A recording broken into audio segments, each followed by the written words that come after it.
Hey everybody, my name is Steven and welcome back to the Storytime channel. Without wasting any time, let's get into our stories of the day. You can't leave till I say you can. Years ago, after trying to make a career out of a miserable job in a shop I'd been working at for a couple years by that point, I was getting pretty comfortable and efficient at the workflow for the customer service department, aka cashiering. Now, this place is known for having the lowest labor hour rates in the industry. This is basically wages divided by sales per hour. So to say management was overworked is an understatement. They had also gone through a buyout by new owners who had implemented these strict labor standards only months before I was hired, so everyone was getting used to these new tighter standards and were on edge for possibly being let go if there were any unnecessary positions. Back when I was young and dumb, aka had something to prove, I tried really hard to show my management potential. I enjoy the challenge of extra responsibility and making it work. One of the frontline supervisors was a guy I really look up to as a stand-up guy, but this day, I'm going to blame stress on his part. He was apparently in no mood, even though I believe he normally trusted me to make sound decisions. Now, when you are on register in this shop, it takes about 5 minutes from the time you lock off or close the register until you can walk away. Longer if it's a particularly large order, over $150 or so. Ideally, you, the grunt employee, don't have to worry because the supervisor will lock you off about 5 minutes before the end of your shift. Otherwise, you would communicate with the supervisor and they would rush over to lock you off or just jump in to finish your order and let you go home. So, one day I'm approaching the end of my 8-hour shift. I have about 5 minutes left, but the manager in charge is in the back office trying to catch up on closing duties, so I take my last customer and lock off. It wasn't too busy of a night, so there weren't any lines by me locking off. After that, I knock on the office door to let him know I'm leaving. He proceeds to chastise me for locking myself off without letting him know that nobody is to lock themselves off because it's the manager's responsibility. He's right. That's the policy. That's what I get for trying to help out. Literally, the next day we're working together again. It's the same situation. Starting about 10 minutes before the end of my shift, I'm watching the clock, watching for him to come out of the back room. 5 minutes to go. If I don't lock off now, I won't get out in time. Time to go, still no manager. I keep working another 15 minutes until he comes out, looks at me, looks at the schedule, looks at me again. Oh, weren't you off 15 minutes ago? I played dumb. Oh, yeah, I guess I was. Why didn't you say anything? I figured a manager would come let me out. He was a little more accepting of my help after that, and I was 20 minutes of overtime richer. This was only the beginning of many conflicting policies to come under the new management. If you're in OP's shoes, would you do the same thing and stay late just to make sure you drive the point to the manager? Let me know what you would have done in the comments below. Wholesome pranks on my grandmother. A few years ago at my sister's wedding, there was a great picture taken of my grandmother and I. My grandmother asked me to make a print of the picture for her but did not specify the size. I decided to order it as a 4-foot by 3-foot poster. When I gave the poster to her, she was taken aback but ultimately decided to hang it on her wall. A year or so later at my cousin's bar mitzvah, another great picture of my grandmother and I was taken, and again, she asked me to make a print of it for her. However, this time she requested not as big as last time. So I ordered it one size smaller. Again, she put it up on her wall. Now a few months back, another sister of mine got married and again, a great picture was taken of my grandmother and I. And again, she asked me to make a print for her. This time she requested it to be much smaller. However, she did not specify the material it had to be printed on, so I bought her a mug with the picture on it. My cousins are annoyed I am taking up all my grandma's wall space. I think this sounds like a fun thing between them two, and I'm pretty sure the grandma's having a good time with it, considering she's tolerating all of it and playing along each time a new photo op comes in. Leave the classroom! When I was in middle school, I was known throughout the entire school as the goody two-shoes. Even teachers who never taught me knew I was a really good kid. Top 3 accelerated readers, spelling bee finalist, student council VP, DARE VP, debate club, etc. Enough to get me widely recognized by everyone at school. I was, and still am, very small. Short, skinny, shy, and quiet. One day, we had a substitute for my English class. We were handed busy work and instructed to follow a specific way of doing it that I forget the acronym for, but it was dumb. 20 minutes into class, I finished the reading and the questions. So, amidst my boredom, I started highlighting the edges of my paper in different colors.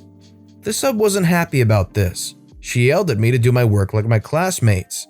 I told her I was finished and showed her my paper. She demanded I double-check my answers. I told her I did. She told me to check it again. This was an art class after all.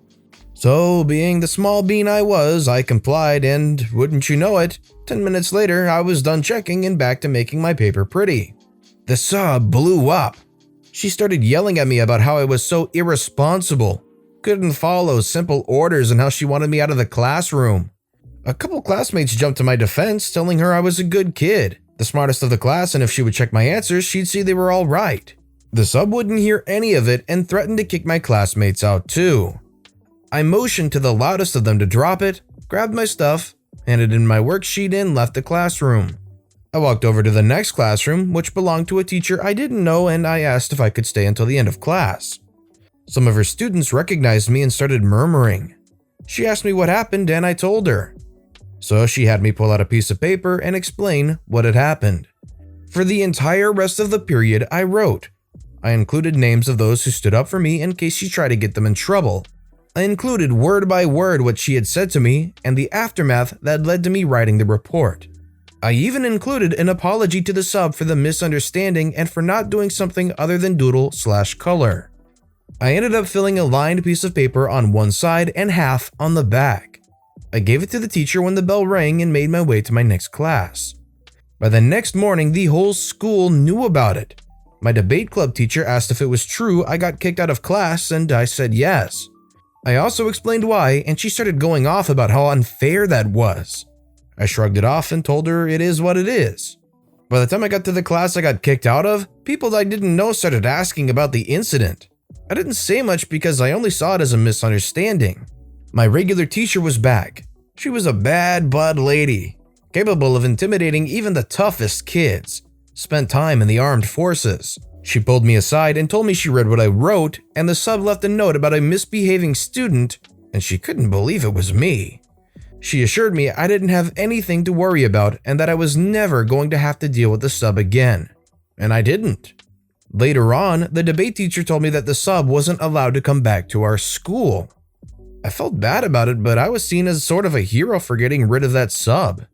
To this day, she's one of the 2 bad experiences I've had with teachers. And I still feel bad for getting her kicked out of our school, but come on. It may not be an art class, but I was just highlighting the edges of a sheet of paper. If somebody gets done with the assignment you gave them well ahead of time, they triple checked it, what harm is it going to be letting them doodle on a piece of paper? They're not saying anything, they're not looking on their phones, they're not harming anyone. This teacher was on a power trip. You want an appointment with me? Sure. This happened a few months ago, but the problem had been going on for years. Every other month, I would get a text message from someone asking for a doctor or to make an appointment. I started off immediately informing them they've got the wrong number. Hey, it happens. When it started happening more frequently, I dealt with the minor annoyance by trying to have some fun. Is Dr. Lee available? There's no Dr. Lee here, only Dr. Wong. Dr. Wong, number. It was funny until the volume of messages started increasing and I got annoyed. A quick Google search led me to the clinic's page. Their number was indeed easily mistakable for mine. Theirs ends with 013 and mine with 073, and the font used certainly made it worse. I called the clinic to inform them of this problem and that they needed to do something about it. Change the font, spell the numbers out, or even change their number. I just wanted the messages to stop. The lady just brushed me off and said there was nothing she could do. I asked to speak to someone in charge but was denied. She told me to change my number or just deal with it. So here comes the part where I dealt with it. After an odd month of peace, I received several messages over a week asking to make an appointment. Hi, I'd like to make an appointment, please.